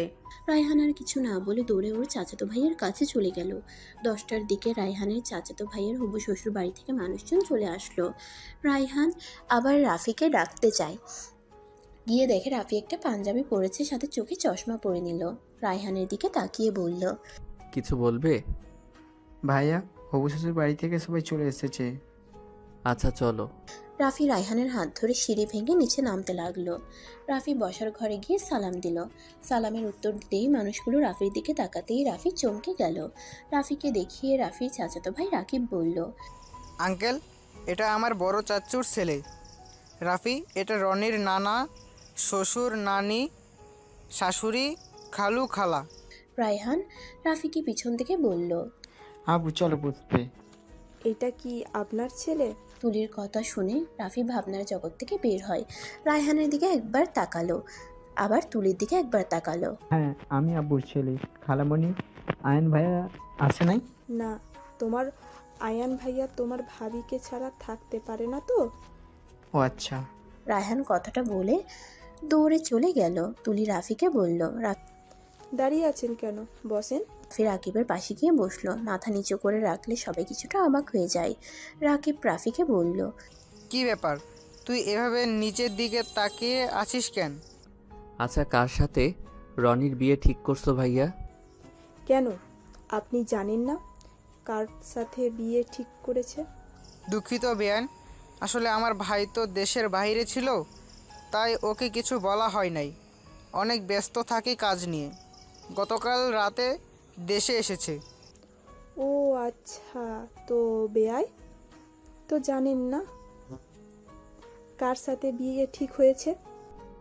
জি বলেন। আমার একমাত্র ভাগ্নি তানিশা রহমান মিষ্টির সাথে বিয়ে ঠিক করতে এসেছি। তুলির মুখ থেকে কথাটা শুনে রাফি উঠে বসা থেকে উঠে বলল, না, এইটা বিয়ে হবে না।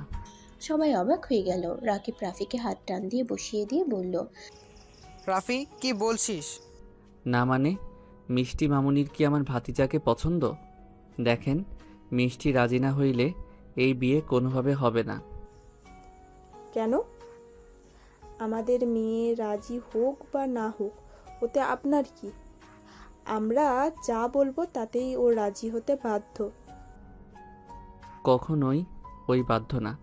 ওই যার সাথে সারা জীবন সংসার করবে, আমার মনে হয় আগে ওদের একে অপরকে চেনা উচিত। তারপর যদি ভালো লাগে তাহলে বিয়ে করবে।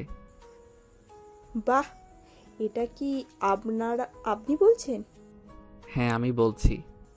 সমস্যা নাই, মিষ্টি রনিকে ভালোবাসে আর রনিও মিষ্টিকে ভালোবাসে, তাই সব জেনে শুনে আমরা বিয়ের সিদ্ধান্ত নিয়েছি। আর আমি মনে করি মিষ্টিকে নিয়ে ভাবার জন্য আমরা আছি, অন্য কাউকে ভাবতে হবে না। আচ্ছা, মিষ্টি কোনো ছবি আছে? না মানে, আমারও তো দেখা দরকার। আমার ভাতিজার বউ কেমন দেখতে হয়েছে, সরি মানে দেখতে। দুঃখিত, আমার মনে হয় বিয়ের পরে দেখা আপনার জন্য ভালো। রাফি কিছু বলতে যাবে, সাথে সাথে রাফির ফোনটা বেজে উঠল। রাফি অনুমতি নিয়ে কিছুটা দূরে গিয়ে কল রিসিভ করলো। কথা বলা শেষ করে সবার সামনে গিয়ে বলল, ভাইয়া, ওনাদের আপ্যায়ন কেন ভাইয়া ওনাদের আপ্যায়নে যেন কোনো কমতি যেন না থাকে। আর বিয়ের ডেট কবে দাও আমাকে বলো, আমি সময় মতো চলে আসব। আমাকে আবার লন্ডন যেতে হবে। কি বলছিস? এই তো গতকাল আসলি আবার। হ্যাঁ আচ্ছা আমি আসছি, আসসালামু আলাইকুম। রাফি কথাটা বলে রুমে চলে গেল। লাগেজ গুছিয়ে রেডি হয়ে নিল। ম্যানেজারকে দিয়ে ফ্লাইটের টিকিট কেটে নিল। তারপর লাগেজ নিয়ে সিঁড়ি ভেঙে নিচে আসলে রায়হানের আম্মু বলে উঠল, তুমি আবারও চলে যাচ্ছ? জি, রায়হানের খেয়াল রাখেন। রাফি কথাটা বলে সবার থেকে বিদায় নিয়ে চলে গেল। 2 মাস পর রনির মিষ্টির বিয়ে হয়ে যায়। রাফি নিজের কাজের চাপে আসতে পারে না। 3 মাস পর রাফি দেশে ব্যাক করে। এয়ারপোর্ট থেকে বের হয়ে গাড়িতে উঠে বাসায় চলে আসে। বাসার ভিতর নেমে পড়ল। লাগেজ নিয়ে সদর দরজায় নক করলে কাজের মেয়ে খুলে দিল। রাফির হাত থেকে লাগেজ নিয়ে যেতে লাগলো, আর একটা রাফি নিচে নিয়ে গেল। বসার ঘরে যেতেই রায়হান আব্বু বলে ডাক দিয়ে দৌড়ে এসে রাফিকে জড়িয়ে ধরল। রাফি রায়হানকে কোলে তুলে নিয়ে আদর করতে বলল, সরি বাবা, দেরি করে আসতে হলো। আমার চকলেট দাও। সবার জন্য সব কিছু নিয়ে এসেছি, তোমার চকলেটও আছে। রায়হানকে কোল থেকে নামিয়ে দিয়ে লাগেজ নিয়ে সামনের দিকে এগিয়ে যত যেতে লাগলো, বুকের ভিতরে তত ধুকপুক করতে লাগলো। আর কয়েক পা সামনে যেতেই রাফি থমকে গেল। রাফি অবাক দৃষ্টিতে রাত্রির দিকে তাকিয়ে দেখতে লাগলো। রাত্রি রাফির দিকে এগিয়ে আসতে যাবে, সাথে সাথে রায়হানের আম্মু এসে বলল, রাফি, তুমি চলে এসেছো, আসো বেআইনের সাথে পরিচয় করিয়ে দেই। রাফির হাত ধরে কাছে নিয়ে যেতেই রাত্রির চোখে পানি টলমল করতে লাগলো। নিজেকে সামলিয়ে নিয়ে বলল, ওয়ালাইকুম আসসালাম। ওয়ালাইকুম আসসালাম, কেমন আছেন? জি আলহামদুলিল্লাহ ভালো আছি। আপনি কেমন আছেন? আপনি ভালো আছেন না দেখে বোঝা যাচ্ছে আপনি অনেক ভালো আছেন বউ বাচ্চা নিয়ে। বেঈমানরা তো চমৎকার মানুষ। রনি, মিষ্টি মামুনি কোথায়? আর বলো না, বৌমা রান্নাঘরে গেছে। কেন? আমাদের সবার জন্য চা বানাতে গেছে। কি ওইটুকু মেয়েকে দিয়ে চা বানাতে কে বলছে? এখনই মিষ্টি মামুনিকে রান্নাঘর থেকে আসতে বলো। রাফির কথা শুনে সবাই আঁতকে উঠল। রায়হানের আম্মু দৌড়ে গিয়ে মিষ্টিকে রান্নাঘর থেকে নিয়ে এসেছে। রাফির সামনে দাঁড় করালে মিষ্টি ভয়ে কাঁপতে লাগলো। রাফি মিষ্টিকে দেখে ওর চোখের পানি যেন আর ধরে রাখতে পারলো না। মিষ্টিকে সোজা শক্ত করে জড়িয়ে ধরলো। এটা দেখে সবাই অবাক হয়ে গেল। রাফি মিষ্টির সারা মুখে চুমু দিতে লাগলো। মিষ্টি রেগে ধাক্কা দিয়ে রাফিকে সরিয়ে দিয়ে বলল, দেখেন, আপনি আমার চাচা শ্বশুর, তাই লিমিটের ভিতরে থাকেন। আমি আপনার ভাতিজার স্ত্রী, আমার সাথে একদম বাজে আচরণ করতে আসবেন না। আমি কিন্তু অন্য মেয়েদের মতো না, অন্যায় দেখলে প্রতিবাদ না করে চলে যাব। মিষ্টির কথা শুনে রনি রেগে গেল। রনি মিষ্টির গায়ে হাত তুলতে যাবে, সাথে সাথে রাফি রনির হাত ধরে রাগের লোক নিয়ে বলল, একদম মিষ্টির গায়ে হাত তুলবে না, তাহলে খুব খারাপ হয়ে যাবে। মিষ্টি আম্মু, তুমি বলতে থাকো, তোমার কথা শুনতে অনেক ভালো লাগছে। রাফির কথা শুনে সবাই যেন হাঁ হয়ে গেল। মিষ্টির রাগের লোক নিয়ে বলল, উনি আমার স্বামী, আমার গায়ে হাত তুলতেই পারে, আপনি ওনাকে শাসন করার কে? মিষ্টির কথা শুনে রাফির অনেক হাসি পেতে লাগলো। রাফি হাসতে হাসতে বলল, মাশাল্লাহ, আমি নিশ্চিত তুলি আপু এইসব শিক্ষা দিয়েছে। তুলি আপু ছাড়া এমন কঠোর কেউ নাই ওই ফ্যামিলিতে। ভাগ্যিস তোমার আম্মুর মতো হও নাই।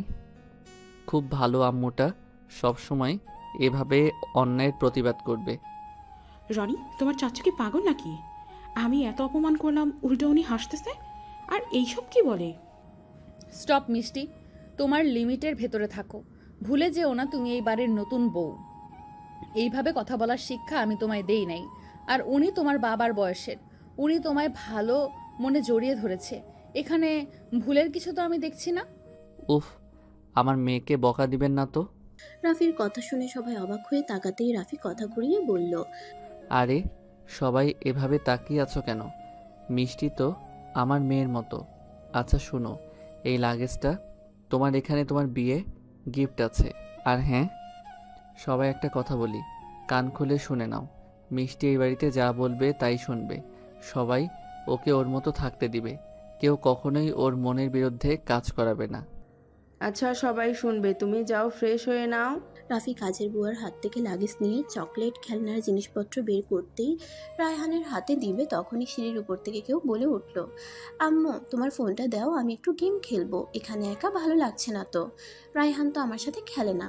রাত্রি আয়ানের দিকে তাকিয়ে বলল, তোমার রায়হানের আব্বু এসেছে, তাই তোমার সাথে খেলতে পারছে না। তুমি এক কাজ করো, তুমি আপুর ব্যাগ থেকে বই নিয়ে পড়ো। রাফি অবাক হয়ে গেল। আয়ান রাত্রির কথা শুনে চলে গেল। রাফি রাত্রির দিকে তাকিয়ে বলল, এই ছেলেটা কে?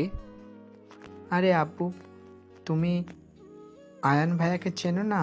আয়ান ভাই তো ভাবির ছোট ভাই। রাফি অবাক হয়ে রাত্রির দিকে তাকিয়ে বলল, আপনি বিয়ে করেছেন, আর বিয়ে করলে আপনার এত বড় বাচ্চা কিভাবে আসে? এই ছেলেটা রায়হানের বড় হইলে তো আপনার সন্তান হওয়ার কথা না? আপনি কি দত্তক নিয়েছেন নাকি? কি যাতা বলছেন? আয়ান আমার মায়ের পেটের ভাই। আয়ানকে কোনো দত্তক নেয় নাই। আয়ান আমার পেটের সন্তান। ওর বাবাও আমি, ওর মাও আমি। ঠিক বুঝতে পারলাম না। মিষ্টি আয়ানের বয়স কত? ওর তোমার কয় বছরের ছোট? আয়ান আমার 3 বছরের ছোট। আর আপনি আমার আম্মুকে কি বলতে চাচ্ছেন? দেখেন, আপনার কোনো অধিকার নাই আমার আম্মুর সাথে এইভাবে কথা বলার। রাফি, তুই এটা কোন ধরনের কথা বলছিস? তুই কি অফিসের কাজ করে করে পাগল হয়ে যাচ্ছিস নাকি? প্লিজ তোমরা চুপ করবে? আমি ঠিক বুঝতে পারছি না। আমাকে প্লিজ বলবেন আয়ান কার সন্তান? উফ, আপনার সমস্যা কি?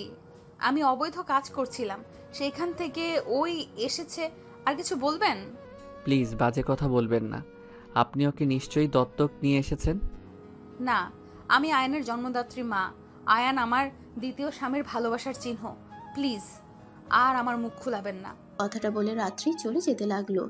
রাফি যেন খুশিতে চোখের পানি ঝরতে লাগলো। রাফির ব্যবহার দেখে কেউ কিছু বুঝতে পারলো না। রাফি দৌড়ে রনির রুমে গিয়ে আয়ানকে কোলে তুলে নিয়ে চুমুতে ভরিয়ে দিতে লাগলো। আয়ান অবাক হয়ে গেল। আয়ান বলল, আঙ্কেল কে আপনি? আমাকে এভাবে আদর করছেন কেন? রাফি আয়ানের কপালে চুমু দিয়ে বলল, তোমার আম্মুকে জিজ্ঞেস করো আমি কে। আচ্ছা আব্বু থাক, আমি ফ্রেশ হয়ে নেই। রাফি আয়ানকে ছেড়ে রুম থেকে বের হয়ে গেল। রাফি রুমে গিয়ে গোসল করে নিল। গোসল করে পোশাক পরিবর্তন করে নিল। বেশ কিছুক্ষণ বসে থেকে ভাবতে লাগলো। ভাবনার জগৎ থেকে বের হয়ে নিচে চলে গেল। নিচে গিয়ে দেখে সবাই বসে থেকে আড্ডা দিচ্ছে। আয়ান রায়হানকে খেলতে বলছে, কিন্তু রায়হান উঠছে না। রাফি আয়ানের পাশে বসে আয়ানকে বলল, চলো আমি তোমার সাথে খেলবো। রাফি আয়ানের সাথে উঠানে চলে গেল। রায়হান ক্রিকেট ব্যাটার বল নিয়ে আসলো। রাফি ব্যাটিং করতে লাগলো, আয়ান বোলিং করতে লাগলো।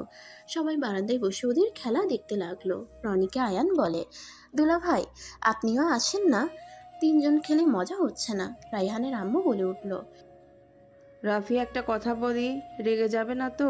না বলেন। আমরাও একটু খেলি। না না, আপনার সাথে আমি জীবনেও পারবো না। আপনি ক্রিকেট ক্যাপ্টেন ছিলেন।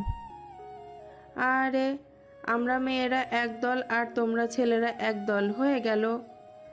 রনি, রাকিব ভাইয়া, সাজু ভাইয়া আর ওরা তো অনেক ভালো খেলে। তুমি ছাড়া সবাই অনেক ভালো খেলে। রায়হানের আম্মুর কথা শুনে সবাই খেলার জন্য রাজি হয়ে গেল। রাত্রিকেও রাজি করিয়ে নিল। ছেলেরা এক দল হলো আর মেয়েরা এক দল হয়ে গেল। 2 দল কয়েন দিয়ে টস করলো। মেয়েদের দল ব্যাটিং করবে, ছেলেদের দল বল করবে। খেলা শুরু হয়ে গেল। রাফি দৌড়াদৌড়ি করতে করতে ঘেমে একাকার হয়ে গেল। মেয়েদের দল খেলে 120 রান করে ফেললো। ছেলেদের পালা হইলে রাফি বারান্দায় বসে আয়ানকে রায়হানকে কোলে বসিয়ে রুমাল দিয়ে ঘাম মুছে দিল। আর নিজে ঘাম মুছতে মুছতে বলল, উফ মিষ্টি, তুমি এত ভালো খেলতে শিখলে কোথায়? তুমি আর তোমার চাচি আম্মা তো 100 রান করে ফেলছো। আমি ক্রিকেট খেলা স্কুল থাকতে শিখেছিলাম।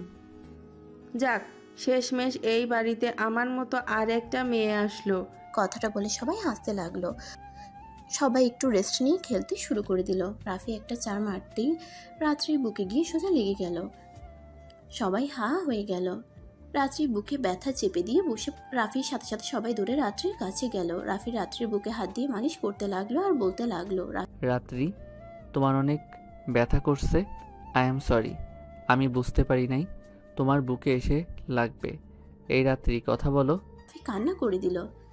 মিষ্টি রাফির উপরে রেগে গিয়ে ধাক্কা দিয়ে সরিয়ে দিল। মিষ্টি রাত্রিকে ধরে বলল, ফালতু একটা মানুষ, নির্লজ্জ কোথাকার। একটা মেয়ে মানুষের বুকে হাত দিতে লজ্জা করে না? লজ্জা লম্পট কথাকার। মিষ্টি আমাকে যা ইচ্ছে বলো, রাত্রিকে নিয়ে যেতে দাও। রনি, আমাকে একটু ধরো। রাত্রিকে সবাই ধরতে যাবে, সাথে সাথে রাফি রাত্রিকে কোলে তুলে নিয়ে বাসার দিকে যেতে লাগলো। মিষ্টির রাগে শরীর কাঁপতে লাগলো। রাফি রাত্রিকে নিয়ে বাসার ভিতরে চলে গেল। একটা রুমের ভিতরে গিয়ে খাটে শুয়ে দিয়ে কান্না করতে করতে বলল, এই চোখ খুলে রাখেন, নিঃশ্বাস নিচ্ছেন না কেন? এই কথা বলেন, আপনি আম্মুর মতো করেন না।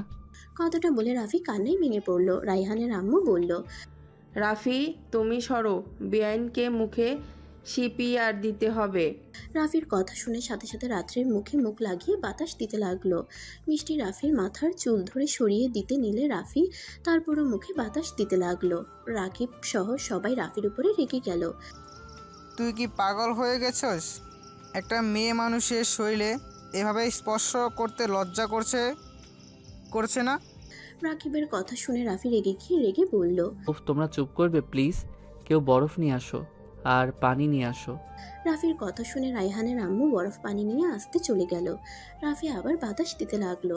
রাত্রিকে চোখ খুলতে না দেখে রাফি এবার কান্না করে দিল। রাফি কান্না করতে করতে বলল, এই বউ চোখ খুলেন না, আপনি প্লিজ আম্মুর মতো আমারে ছেড়ে যাইয়েন না। এই বউ চোখ খুলেন না। রাফির কথা শুনে সবাই অবাক হয়ে গেল। রাফি আবার বাতাস দিতেই রাত্রি জোরে একটা নিঃশ্বাস ফেলে।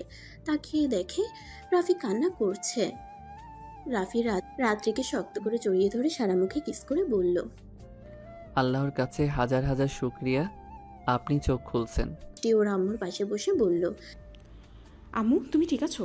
হুম।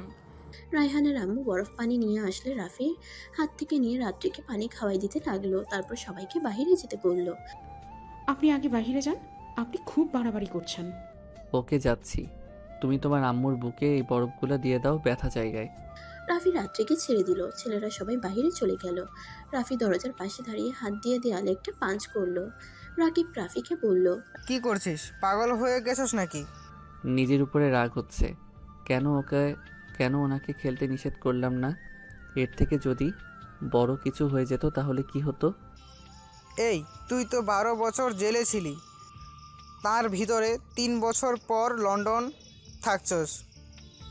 তোর তো মিষ্টিদের চেনার কথা না, আর তুই বেআইনকে বউ বলছিস কেন রে?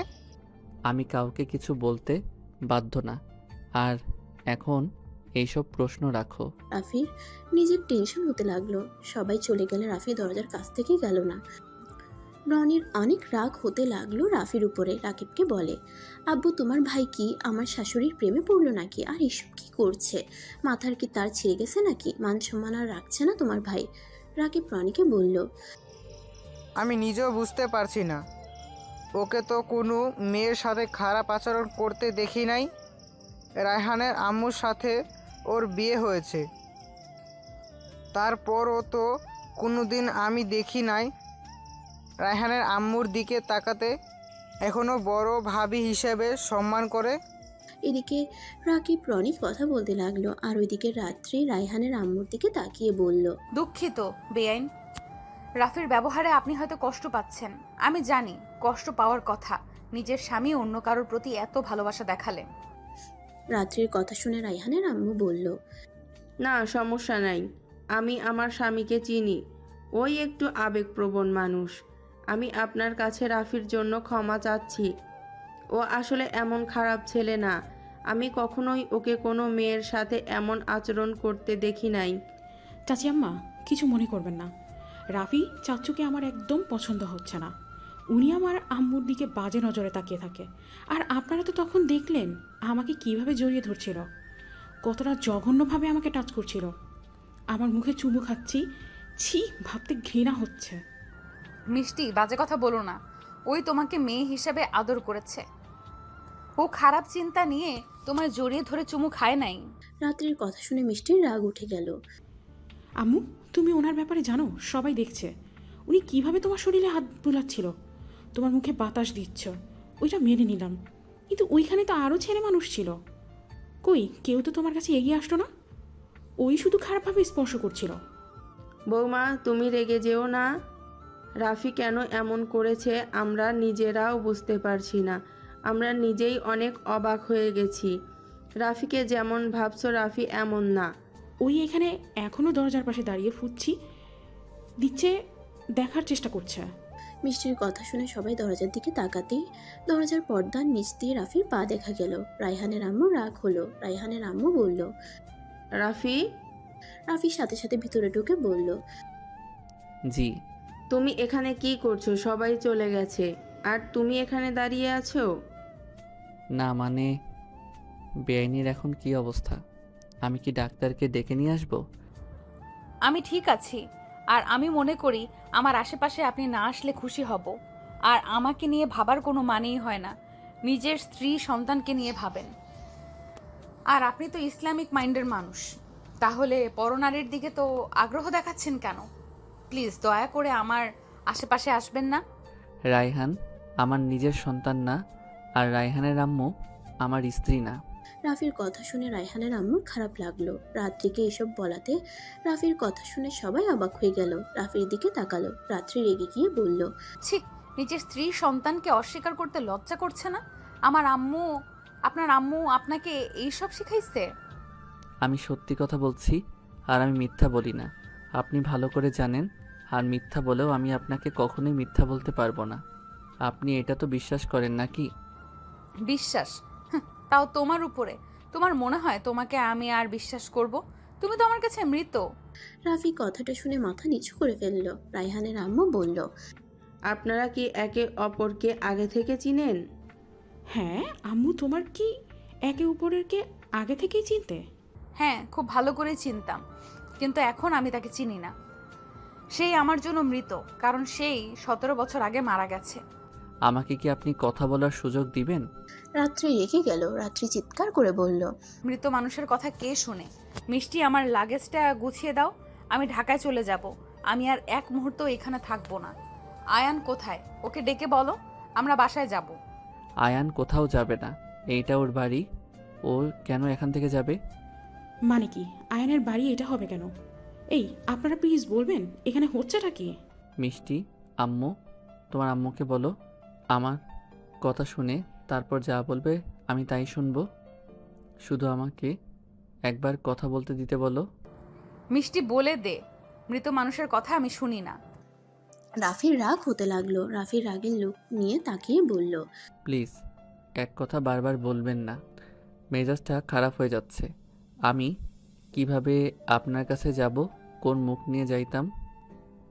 যখন গেছিলাম তখন তো দেখি আপনার বিয়ে হয়েছে অন্য কারোর সাথে। অন্য কারোর সাথে চলাফেরা করা দেখলে কার মনে হবে না ওই মানুষটা আপনার স্বামী না? তুলি আপুর স্বামী, সেটা কি আমি জানতাম নাকি? 3 মাস আগে তুলি আপু যখন আমাদের বাসায় আসে তখন বুঝতে পারলাম এই লোকটা আসলে কে। ও আচ্ছা, একবার আমাদের সামনে এসেছে, জিজ্ঞেস করা যায় নাই এইটাকে কেন আমি তার সাথে ঘুরছি, কেন তার সাথে এত চলাফেরা করছি? আমি ভেবেছিলাম আপনি যখন সুখে আছেন সেখানে আমি আর আপনার সামনে গিয়ে কষ্ট দেওয়ার কোনো মানে হয় না। তুমি তো অনেক ভালো মানুষ, খুব ভালো করেছো। 6 বছর আগে তুমি আমার সাথে দেখা করতে গেছিলে, কিন্তু 18 বছরের ভেতরে 12 বছর কোথায় ছিলে? জেলে। রাফির কথা শুনে রাত্রি চমকে গেল।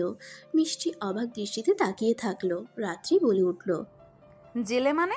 কি বলছো এসব? এই জন্য বলছি আমার কথা সম্পূর্ণ শুনেন। আচ্ছা বলো শুনি।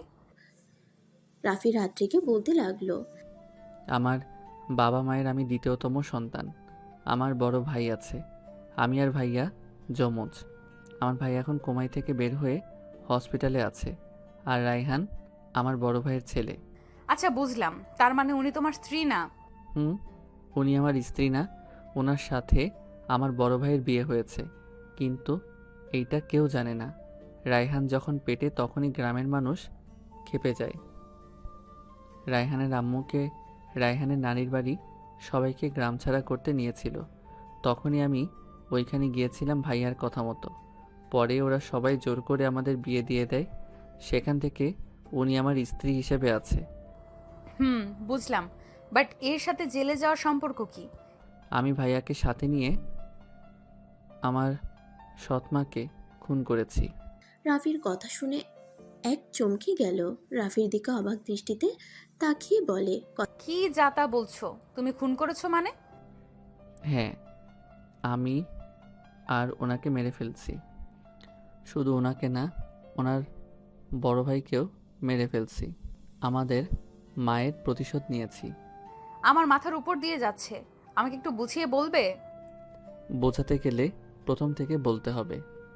আমার আম্মু এই গ্রামে একজন কৃষকের মেয়ে ছিল, আর আম্মু একজন শিক্ষিকা ছিল এখানকার প্রাইমারি স্কুলের। আব্বু আম্মুকে প্রথম দেখাতে ভালোবেসে ফেলে, অথচ আব্বু বিবাহিত ছিল।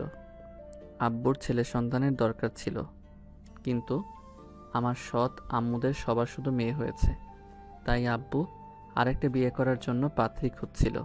তখন আম্মুকে দেখে পছন্দ করার কারণে নানুর কাছে বিয়ের প্রস্তাব পাঠায়। কথাটুকু বলে রাফি এক গ্লাস পানি খেয়ে নিয়ে বলল, আমার আম্মু রাজি না থাকায় আব্বু নানুকে মোটা অঙ্কের টাকা দিয়ে জোর করে আম্মুকে বিয়ে করে।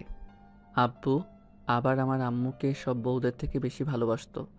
আমরা জন্মগ্রহণ করার পর আব্বু আম্মুকে আরও বেশি ভালোবাসতে শুরু করে। কিন্তু আম্মুকে তো আপনি দেখছেন, আম্মু অন্যায় প্রতিবাদ করে, অন্যায় সহ্য করতে পারে না। আব্বুর কোনো অন্যায় দেখলে সাথে সাথে প্রতিবাদ করত। আমার আব্বু ভালো মানুষ ছিলেন না, উনি গরিবদের উপরে জুলুম করতেন, এমনকি অন্যায়ের পথে বেশি চলতেন। আমার আব্বুর নাম নিশ্চয়ই আপনারা শুনেছেন, প্রভাবশালী লোক ছিল উনি। শুনেছি, কিন্তু এখানে তোমার সৎ আম্মুকে কেন মারলে? ওয়েট, বলছি। আম্মু আব্বুর অনেক বড় লস করে দিলে বড় আম্মু আব্বু অনেক রেগে যায়। বড় আম্মু এমনিতেই আম্মুকে দেখতে পারতো না, আব্বু বেশি ভালোবাসে দেখে, তারপরে আবার আম্মু সব বিষয়ে নাক গলাতে দেখে আম্মুকে এই বাড়ি থেকে মিথ্যা অপবাদ দিয়ে বের করে দেয়। আম্মুর ঘরে একটা পরপুরুষ ঢুকিয়ে দিয়েছিল। আব্বু না বুঝে আম্মুকে ভুল বুঝে বের করে দিলে আম্মু আমাকে নিয়ে এই গ্রাম থেকে চলে যায়। আমাকে আটকে রাখার চেষ্টা করলে আমি আম্মুর সাথে চলে যাই, আর বড় ভাইয়া তখন ঘুমিয়ে থাকায় আম্মু ভাইয়াকে নিয়ে যেতে পারে না। সেই থেকে আমরা ঢাকা চলে যাই, ওইখানে থাকতে শুরু করি। রাত্রি রাফিকে থামতে দেখে বলল, তারপর কি হলো? তারপর কি, আমাদের সংসার টানাটানি করে একরকমভাবে চলছিল। তারপর কি হয়েছে জানেন তো? আর আমার বড় আম্মু আমাদের খোঁজ পেয়েছিল কিভাবে যেন? সেই দিন রিক্সা অ্যাক্সিডেন্ট বড় আম্মু করিয়েছিল। আব্বুর নাম করে ট্রাকওয়ালা মানুষটাকে ভাড়া করেছিল। কি, তার মানে আম্মুকে খুন করা হয়েছে?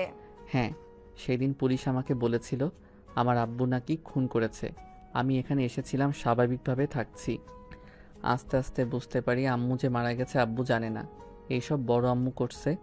বড় ভাইয়াকে আমি সব সত্যি বললে দুজন প্ল্যান করে আব্বুদের দুর্নীতি সব কিছু পুলিশকে বলে দিয়েছি। সব প্রমাণ দিয়ে সরকারের কাছে দিয়ে দিয়েছি। এইটা জানতে পেরে বড় আম্মু তার বড় ভাইয়া আমাদের মারতে আসে। বড় ভাইয়াকে আগে পেয়ে ভাইয়াকে খুব বাজেভাবে মেরেছিল। আমি তো ভেবেছিলাম ভাইয়া হয়তো মারা গেছে, তাই নিজের রাগে কন্ট্রোল করতে না পেরে আমি দুজনকে রড দিয়ে মাথায় বাড়ি দিয়ে মেরে ফেলি। যত রাগ ছিল সব রাগ খাটিয়ে ফেলি।